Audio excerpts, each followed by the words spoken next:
सोमनाथ ज्योतिर्लिंग भारत का प्रथम ज्योतिर्लिंग है और इसकी पौराणिक कथा अत्यंत रोचक एवं दिव्य मानी जाती है।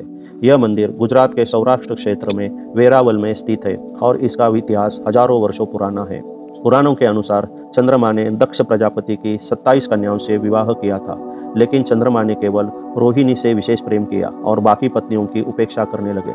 इससे क्रोधित होकर दक्ष प्रजापति ने चंद्रमा को क्षीण होने का शाप दे दिया, जिससे चंद्रमा का तेज और शरीर दोनों क्षीण होने लगे। अपनी दुर्दशा देखकर चंद्रदेव ने प्रभाग क्षेत्र, जहां आज सोमनाथ है, वहां जाकर भगवान शिव की तपस्या की। शिवजी उनकी भक्ति से प्रसन्न हुए और उन्हें श्राप से मुक्ति दी। भगवान शिव ने यहाँ स्वयंभू रूप में ज्योतिर्लिंग के रूप में प्रकट होकर चंद्रमा को पूर्णता प्रदान की। इसी से कारण ज्योतिर्लिंग का नाम सोमनाथ कहा गया।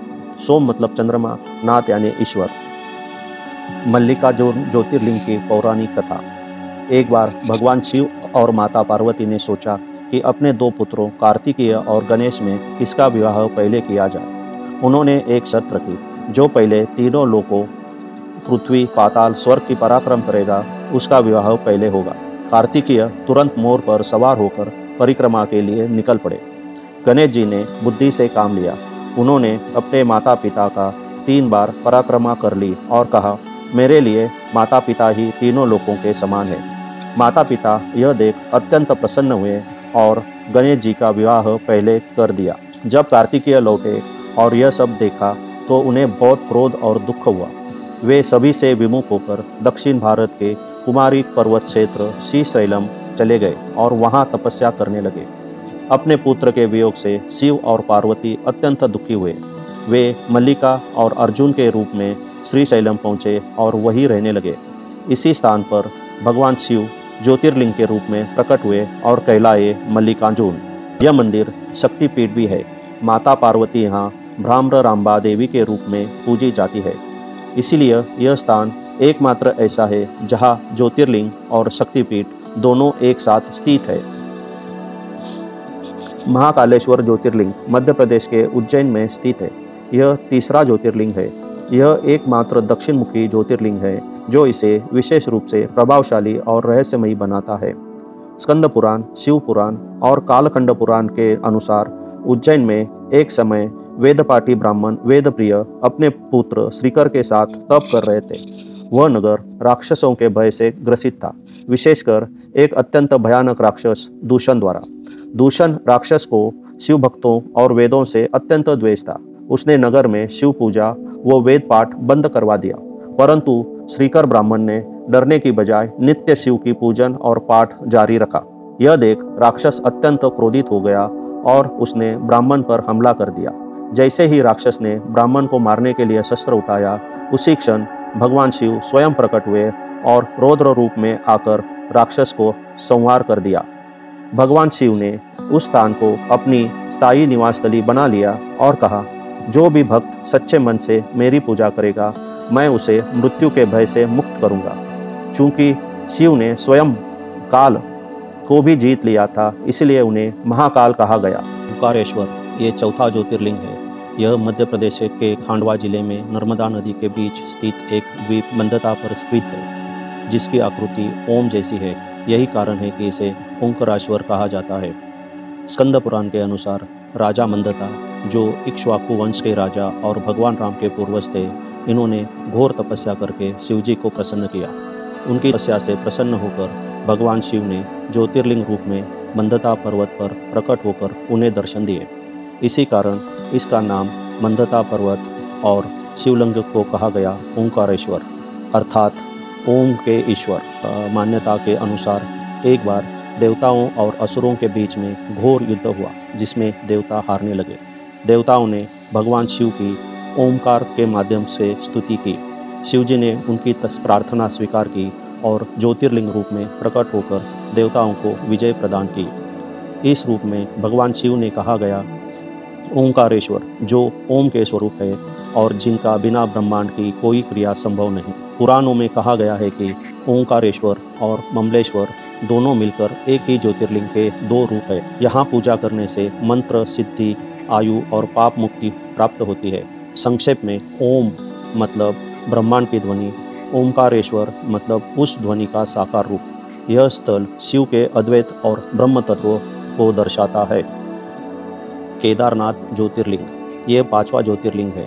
यह भारत के उत्तराखंड राज्य में हिमालय की गोद में स्थित है। केदारनाथ को केदारखंड का अधिपति माना जाता है और यह स्थान चारधाम यात्रा और पंच केदार का भी सबसे प्रमुख केंद्र है। स्कंद पुराण, शिव महापुराण और महाभारत के अनुसार महाभारत के युद्ध में जीत के बाद पांडवों ने अपने गोत्र बंधु मतलब कुरुक्षेत्र में मारे गए संबंधियों का पाप बोध हुआ। वे पाप से मुक्ति पाने के लिए भगवान शिव की शरण में गए, लेकिन भगवान शिव पारोडन से नाराज थे क्योंकि उन्होंने अपने भाइयों और गुरुजनों को युद्ध में मारा था। अंततः शिवजी उनसे छुपने के लिए हिमालय चले गए और वहां नंदी का रूप धारण कर लिया। पांडव शिव को खोजते खोजते गुप्त काशी पहुँचे, फिर केदारखंड मतलब वर्तमान केदारनाथ पहुँचे। भीम ने विशाल आकार लेकर 2 पर्वतों के बीच में पैर फैलाकर खड़े हो गए ताकि नंदी रूप में शिव बाहर न निकल सके। शिवजी जब नंदी रूप में भागने लगे तो भीम ने उन्हें पकड़ने की कोशिश की और नंदी की पीठ पकड़ ली। तभी भगवान शिव ने नंदी की पीठ से ज्योतिर्लिंग के रूप में प्रकट हो गए और पांडवों को दर्शन दिए। शिवजी पांडवों से प्रसन्न होकर बोले, जहाँ मेरी पीठ प्रकट हुई वह केदारनाथ कहलाएगा और यहाँ मेरी पूजा से मनुष्य को जन्म जन्मांतर के पापों से मुक्ति मिलेगी। धार्मिक मान्यताओं के अनुसार केदारनाथ के दर्शन मात्र से ही व्यक्ति के पितृदोष, हत्यादोष और पाप कर्मों से मुक्ति मिलती है। भीमाशंकर ज्योतिर्लिंग यह 6ठा ज्योतिर्लिंग है और महाराष्ट्र के सह्याद्री पर्वत श्रृंखला में स्थित है। यह स्थान न केवल आध्यात्मिक दृष्टि से बल्कि प्राकृतिक सुंदरता और दुर्लभ वन्यजीवों के कारण भी प्रसिद्ध है। भीमाशंकर का नाम एक भीम राक्षस से है जो कर्कटी राक्षसी और कुंभकर्ण का पुत्र था। जब भीम बड़ा हुआ तो उसे अपनी पिता का मृत्यु का कारण भगवान राम बताया गया। उसे क्रोध आया और भीम ने कठोर तप करके भगवान ब्रह्मा से वरदान प्राप्त किया कि वो बहुत शक्तिशाली बन जाए और उसे कोई भी पराजित न कर सके। वरदान पाकर भीम ने तीर्थों, ऋषियों और देव भक्तों को सताना शुरू कर दिया। उसने कई राजाओं को बंदी बना लिया और एक शिव भक्त राजा प्रद्युम्न को भी बंदी बनाया। प्रद्युम्न शिव भक्त था और बंदी अवस्था में भी शिव का उपासना करता रहा। जब भीम ने प्रद्युम्न को शिवलिंग पूजन से रोकना चाहा और शिवलिंग तोड़ने के लिए तलवार उठाई, तभी शिवजी स्वयं प्रकट हो गए। इस राक्षस के साथ भीषण युद्ध किया। अंततः शिवजी ने भीम को मार डाला और वह ज्योतिर्लिंग रूप में स्थापित हो गए। तभी से यह स्थान भीमाशंकर कहलाया। भीम राक्षस का नाम, अशंकर शिवजी का रूप जो पापों का नाश करे। यह स्थल अद्वैत वेदांत और नाथ संप्रदाय दोनों के लिए पवित्र माना जाता है। यहाँ शिवजी की पूजा से व्यक्ति को शत्रु, भय, पापों और रोगों से मुक्ति मिलती है। काशी विश्वनाथ ज्योतिर्लिंग यह 7वां ज्योतिर्लिंग है और यह उत्तर प्रदेश के वाराणसी नगर में स्थित है। इसे विश्व का राजा और मोक्ष का द्वार माना जाता है। कहा जाता है काशा मरण मुक्ति, काशी में मृत्यु मोक्ष का सीधा द्वार है। मान्यताओं के अनुसार जब सृष्टि की रचना हुई तब भगवान शिव ने काशी को अपना निवास स्थान चुना। उन्होंने देवी पार्वती के साथ यहाँ निवास किया और यह नगर कहलाया अविमुक्त क्षेत्र, यानी जो कभी छोड़ा न जाए। माना जाता है कि यहाँ भगवान शिव स्वयं सदा विराजमान रहते हैं और साक्षात मोक्ष प्रदान करते हैं। दूसरे कथाओं के अनुसार एक बार ब्रह्मा और विष्णु में इस बात को लेकर विवाद हो गया कि कौन श्रेष्ठ है। वे शिवजी के पास गए। शिवजी ने दोनों की परीक्षा लेने के लिए एक अनंत ज्योति स्तंभ के रूप में प्रकट हुए। उन्होंने कहा, जो इस स्तंभ का सिर या पैर ढूंढ ले वही श्रेष्ठ होगा। विष्णु नीचे की ओर गए और ब्रह्मा ऊपर की ओर गए। विष्णु ने हार मान ली, परंतु ब्रह्मा ने झूठ कहा कि उन्हें स्तंभ का सिर मिल गया। इस पर शिवजी रौद्र रूप में प्रकट हुए और ब्रह्मा को झूठ बोलने पर शाप दिया कि उनकी पूजा पृथ्वी पर नहीं होगी। उसी समय से यह ज्योतिर्लिंग कहलाया गया काशी विश्वनाथ, अर्थात संपूर्ण जगत के स्वामी। अन्य पौराणिक मान्यताओं के अनुसार माता पार्वती ने यहाँ अन्नपूर्णा देवी रूप में अवतार लिया और विश्व के पोषण की शक्ति को प्रकट किया। भगवान शिव ने माता से अन्न मांगा, जिससे यह सिद्ध हुआ कि भक्ति और भोग दोनों तुलन आवश्यक है। धार्मिक मान्यता के अनुसार मृत्यु के समय भगवान शिव स्वयं काशी में भक्त के कान में तारक मंत्र कहते हैं और मोक्ष देते हैं। भगवान शिव यहाँ अविमुक्तेश्वर रूप में सदा निवास करते हैं।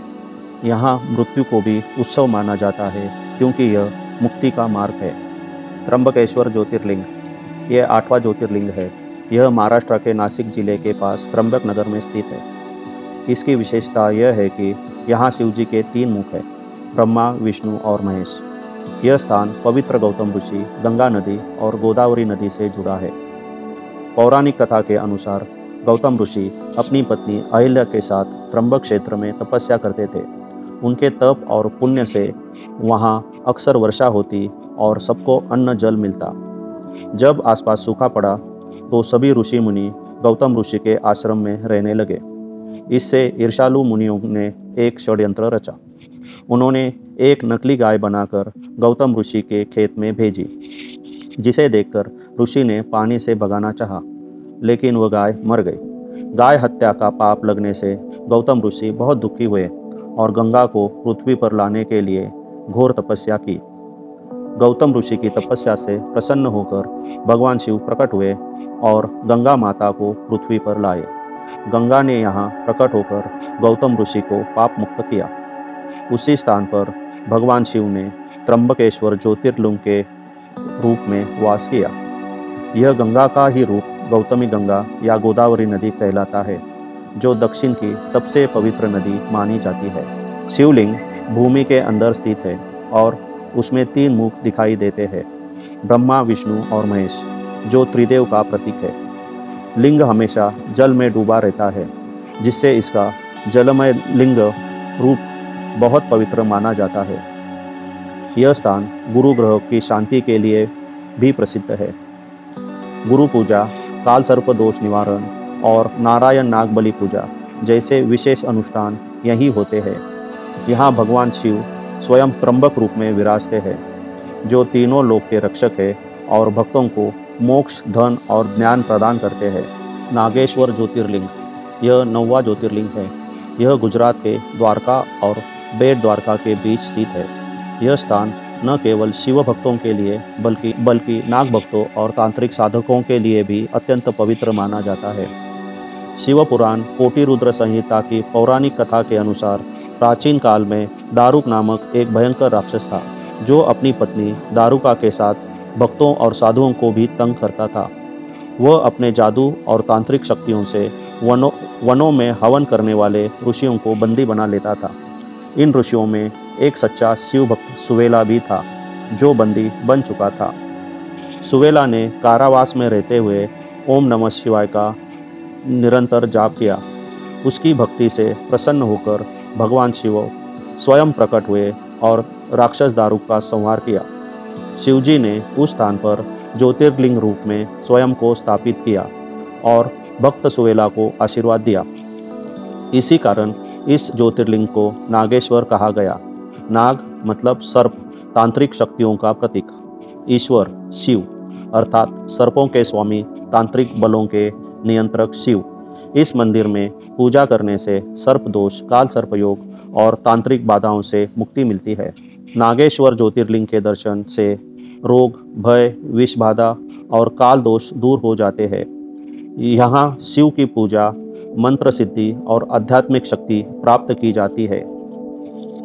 वैद्यनाथ ज्योतिर्लिंग यह 10वां ज्योतिर्लिंग है और इसे बाबा वैद्यनाथ, देवघर का शिव और कामना लिंग भी कहा जाता है। यह झारखंड राज्य के देवघर शहर में स्थित है। कुछ मान्यताओं में इसे वैद्यनाथ हिमाचल और परली वैद्यनाथ महाराष्ट्र भी कहा गया है, परंतु देवघर का वैद्यनाथ सबसे प्राचीन और प्रमाणित माना गया है। शिव पुराण के अनुसार लंका के राजा रावण परम शिव भक्त था। उसने शिव को प्रसन्न करने के लिए घोर तपस्या की। उसने तप के दौरान अपने 10 सिर काटकर शिव को अर्पित कर दिए। 10वां सिर चढ़ाते ही शिवजी प्रसन्न हो गए और प्रकट होकर बोले, रावण, तू जो चाहे वरदान मांग ले। रावण ने कहा, हे प्रभु, कृपा करके आप मेरे साथ लंका चले और वहाँ स्थायी रूप से निवास करें। शिवजी ने वरदान दिया, लेकिन एक शर्त रखी। मैं शिवलिंग रूप में तेरे साथ चलूँगा, लेकिन रास्ते में कहीं रख गया तो वहीं स्थिर हो जाऊँगा। रावण शिवलिंग लेकर लंका को चला। देवताओं को चिंता हुई कि यदि शिव लंका चले गए तो रावण अजय हो जाएगा। उन्होंने विष्णु से सहायता मांगी। विष्णु ने वरुण देव को रावण के पेट में मूत्र की वेग उत्पन्न करने को कहा। रावण ने जब देवघर के पास पहुंचकर स्वयं को रोक न पाने की स्थिति में एक ग्वाले से शिवलिंग थोड़ी देर रखने के लिए कहा। ग्वाले ने शिवलिंग जमीन पर रख दिया और वो वहीं स्थिर हो गया। रावण लौट कर आया और बहुत कोशिश की, लेकिन शिवलिंग टस से मस नहीं हुआ। क्रोध में आकर उसने उसे दबाने की कोशिश की, जिससे लिंग थोड़ा टेढ़ा हो गया। रावण को शिव का वैद्य चिकित्सक कहा गया, क्योंकि उसने अपने शरीर के अंग काटकर अर्पित किए। इसलिए यह शिवलिंग कहलाया वैद्यनाथ। यह एकमात्र ऐसा ज्योतिर्लिंग है जिसे कामना लिंग, रोगनाशक लिंग और रावण की भक्ति का फल माना गया है। यह स्थान शक्तिपीठ भी है, जहाँ सती का हृदय गिरा था। इसलिए यहाँ शिव और शक्ति दोनों की पूजा होती है। रामेश्वरम ज्योतिर्लिंग यह 11वां ज्योतिर्लिंग है। यह तमिलनाडु राज्य के रामनाथपुरम जिले में स्थित है। यह स्थान भगवान शिव और भगवान राम दोनों की संपूर्ण शक्ति का अद्वितीय संगम है। यह दक्षिण भारत के 4 धाम में से एक है। शिव पुराण, रामायण और स्कंद पुराण के अनुसार रामायण काल में जब भगवान राम रावण का वध करने लंका जा रहे थे, तब वे राम सेतु निर्माण के लिए समुद्र किनारे रुके। उन्होंने सोचा कि रावण को मारना एक ब्राह्मण हत्या है, क्योंकि रावण ब्राह्मण था। इसीलिए युद्ध से पहले उन्हें भगवान शिव की पूजा कर पाप निवारण और विजय का आशीर्वाद लेना चाहिए। राम ने हनुमान जी को कैलाश भेजा शिवलिंग लाने के लिए। हनुमान जी जब तक शिवलिंग लेकर लौटे, तब तक पूजा का शुभ मुहूर्त निकट आ गया था। तब माँ सीता ने समुद्र किनारे रेत से एक शिवलिंग तैयार किया। भगवान राम ने उसी शिवलिंग की विधि पूर्वक पूजा की और उसे स्थापित किया। जब हनुमान जी वापस लौटे तो उन्होंने अपना लाया हुआ शिवलिंग भी वहीं स्थापित करवाया। इस प्रकार वहाँ 2 शिवलिंग स्थापित हुए। रामनाथेश्वर सीता द्वारा बनाया गया, विशाल लिंग हनुमान द्वारा लाया गया। रामेश्वरम की पूजा से ब्रह्म हत्या, पितृदोष, ग्रह दोष और अन्य पाप नष्ट होते हैं। यहाँ शिव के पूजा करने से भगवान विष्णु का भी पुण्य प्राप्त होता है, क्योंकि यह विष्णु अवतार राम की स्थापना है। कृष्णेश्वर ज्योतिर्लिंग यह 12वां और अंतिम ज्योतिर्लिंग है। इसे घृणी का नाश करने वाले ईश्वर के रूप में जाना जाता है। यह महाराष्ट्र के औरंगाबाद जिले के एलोरा गुफाओं के पास स्थित है। इसे कुसुमेश्वर और घृष्मेश्वर नामों से भी जाना जाता है। शिव पुराण के लिंग महापुराण और कोटि रुद्र संहिता के अनुसार प्राचीन काल में घृष्मा नाम की एक अत्यंत धार्मिक महिला थी। वह हर सोमवार को व्रत करती और शिवलिंग बनाकर पूजा करती थी। उसने हर दिन कुमकुम और जल से शिव पूजा का नियम बनाया। वह दिन रात ओम नमः शिवाय का जप करती और शिव भक्ति में लीन रहती थी। लेकिन उसकी सौतन और अन्य लोग उसकी पूजा से ईर्ष्या करते थे। एक दिन उसकी सौतन ने उसके पुत्र को मार डाला और सारा दोष घृष्मा पर डाल दिया। घृष्मा को अत्यंत दुख हुआ, परंतु वह शिव भक्ति से विचलित नहीं हुई। उसने फिर नियम पूर्वक पूजा की और कहा, यह शरीर नाशवान है, सब कुछ शिव की इच्छा से होता है। उसकी भक्ति से भगवान शिव स्वयं प्रकट हुए और बोले, घृष्मा, मैं तुम्हारी भक्ति से प्रसन्न हूँ। तुम्हारे पुत्र को जीवित करता हूँ और तुम्हारा नाम अमर करूँगा। शिवजी ने मृत पुत्र को जीवित किया और वहाँ ज्योतिर्लिंग के रूप में स्वयं स्थापित हो गए। घृष्मा की भक्ति से प्रकट हुए शिव कहलाए घृष्णेश्वर। इसका अर्थ है घृष्मा के ईश्वर या क्रोध का नाश करने वाले भगवान। घृष्णेश्वर ज्योतिर्लिंग में पूजा करने से क्रोध, दुख, पारिवारिक क्लेश और मृत्यु भय दूर होता है। यह भक्ति, क्षमा और सेवा का प्रतीक है।